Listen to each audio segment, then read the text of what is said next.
ओम शांति।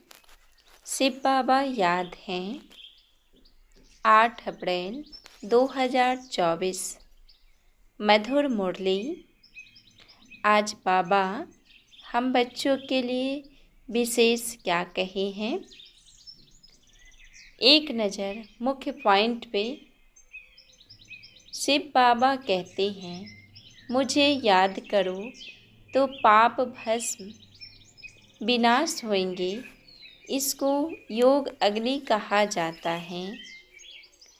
फिर जितना जितना दैवी गुण धारण करेंगे और कराएंगे, उतना उच्च पद पाएंगे। बाप आते ही हैं पतितों को पावन बनाने। बाबा कहते हैं, इन आँखों से तुम जो कुछ भी देखते हो उससे वैराग्य, यह तो सब खत्म हो जाना है। मुरली की सार है, मीठे बच्चे, इन आँखों से जो कुछ देखते हो यह सब खत्म हो जाना है। इसलिए इससे बेहद का वैराग्य बाप तुम्हारे लिए नई दुनिया बना रहे हैं। प्रश्न है, तुम बच्चों के साइलेंस में कौन सा रहस्य समाया हुआ है? उत्तर, जब तुम साइलेंस में बैठते हो तो शांति धाम को याद करते हो। तुम जानते हो साइलेंस माना जीते जी मरना। यहाँ बाप तुम्हें सद्गुरु के रूप में साइलेंस रहना सिखलाते हैं। तुम साइलेंस में रह अपने विकर्मों को दग्ध करते हो। तुम्हें ज्ञान है कि अब घर जाना है। दूसरे सत्संगों में शांति में बैठते हैं, लेकिन उन्हें शांति धाम का ज्ञान नहीं है। ओम शांति। मीठे मीठे सिकी लधे रूहानी बच्चों प्रति शिव बाबा बोल रहे हैं। गीता में है, श्री कृष्ण बोले, लेकिन है शिव बाबा बोले। श्री कृष्ण को बाबा नहीं कह सकते। भारतवासियों को मालूम है कि पिता 2 होते हैं, लौकिक और पारलौकिक। पारलौकिक को परम पिता कहा जाता है, लौकिक को परम पिता कह नहीं सकते। तुमको कोई लौकिक पिता नहीं समझाते हैं। पारलौकिक बाप पारलौकिक बच्चों को समझाते हैं। पहले पहले तुम जाते हो शांति धाम, जिसको तुम मुक्ति धाम, निर्वाण धाम व वानप्रस्थ भी कहते हो।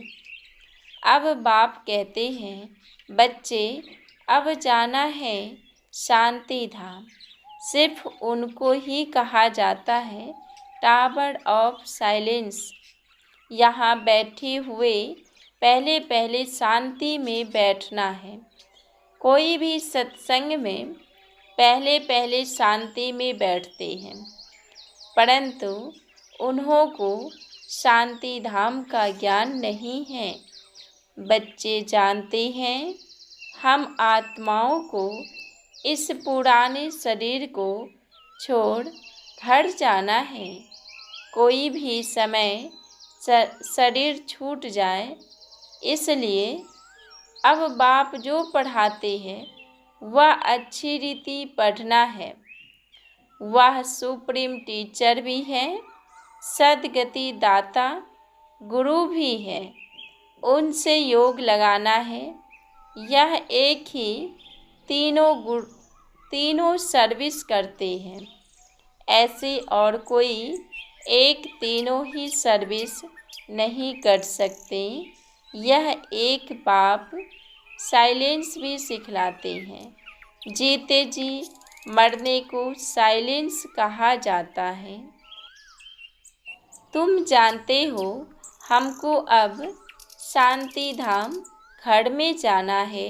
जब तक पवित्र आत्माएं नहीं बने तब तक वापस घर कोई जा न सके। जाना तो सबको है, इसलिए पाप कर्मों की पिछाड़ी में सजाएं मिलती है, फिर पदवी भ्रष्ट हो जाता है। मानी और मोचरा भी खाना पड़ता है, क्योंकि माया से हारते हैं। बाप आते ही हैं माया पर जीत पहनाने, परंतु गफलत से बाप को याद नहीं करते।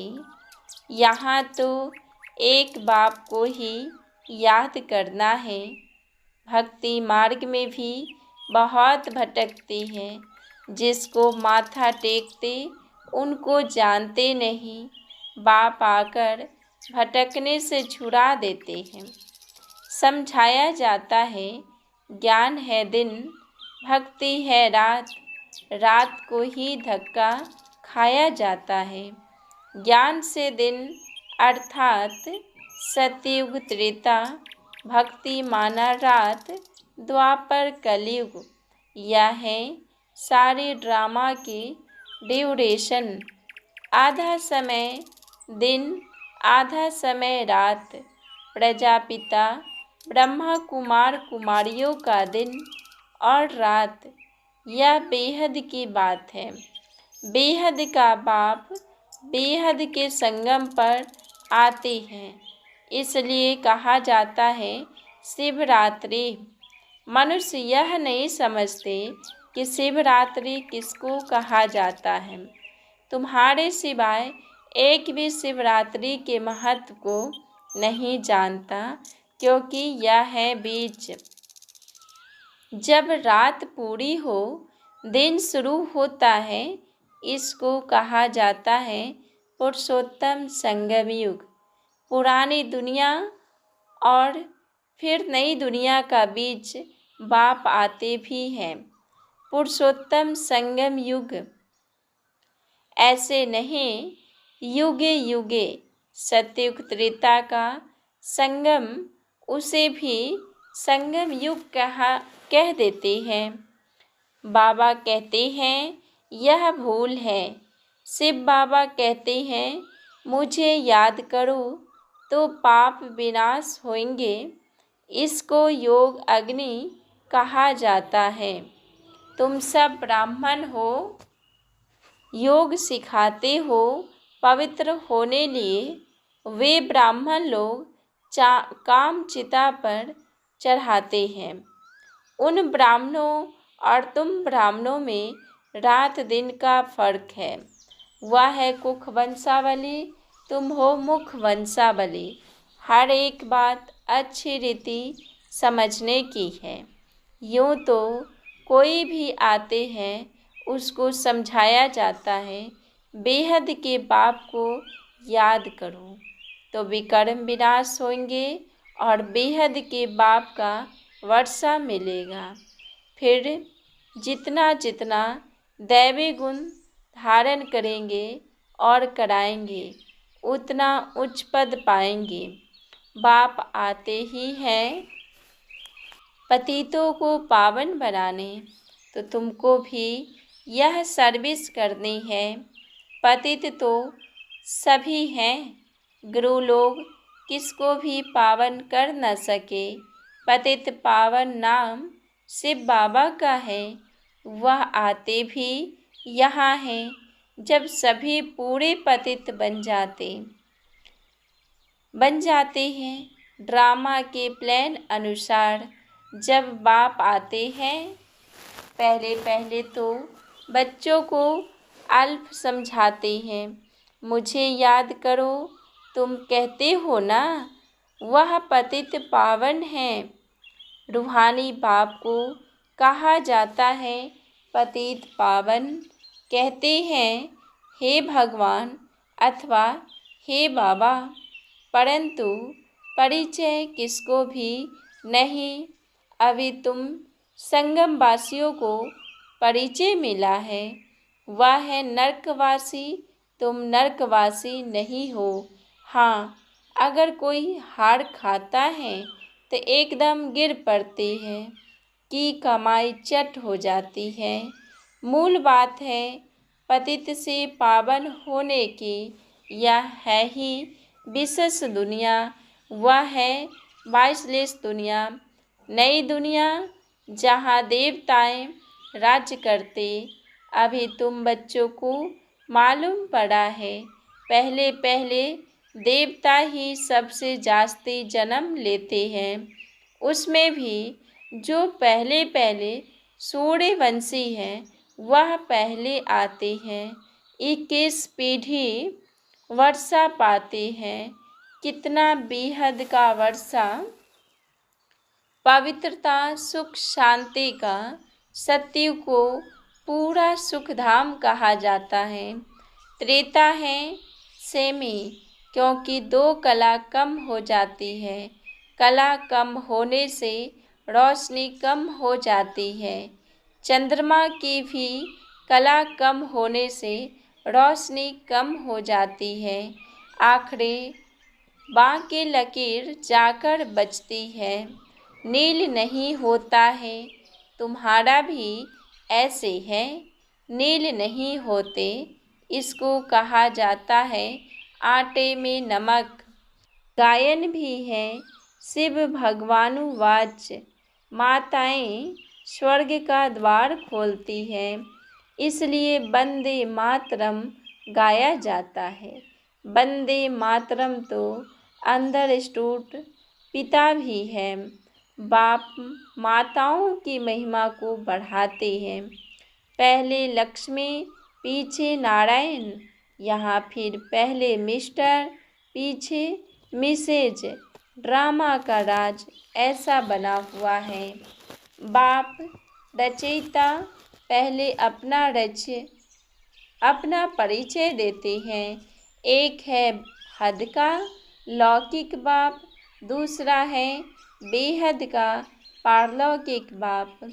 बेहद के बाप को याद करते हैं क्योंकि उनसे बेहद का वर्षा मिलता है।